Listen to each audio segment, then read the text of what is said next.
কথা হয় না? বান্দা হক নষ্ট করবে না। চায়ের দোকানে চা খাইছে, 16 বছর চা খাইছে, এক টাকাও দেয় না, এরকম টাকা আছে না নাই?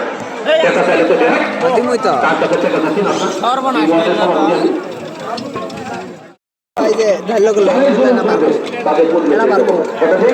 আল্লাহ বলেন দুনিয়াতে তারা এই কাজগুলো করছিল মাধ্যমে চলে তাদের নেকি নিয়ে যাও, ওই লোকের কাছে নেকি নিয়ে ওই জান্নাতে যাও।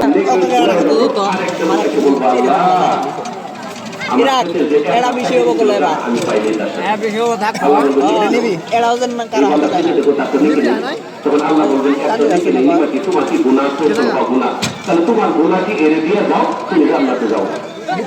এই যে পাওনা আসতে থাকো, গুণা জমা হয়ে যাচ্ছে। আল্লাহ বলে নেকির পাহাড় নিয়ে গেল, দুনিয়াতে মানুষের ভক্ত করার কারণে নেকি গুলো শেষ হয়ে গেল, পাওনাটা বাকি থাকলো, গুণা গুলো তার কান্দের ভিতরে উঠতে থাকলো, কাদের ভিতরে গুণা পাহাড় হয়ে গেল। ফেরেশতা ফাতুরি হাত আলাইহি সুম্মা তুরিয়া কিনা, ফেরেশতা গুনার পাহাড়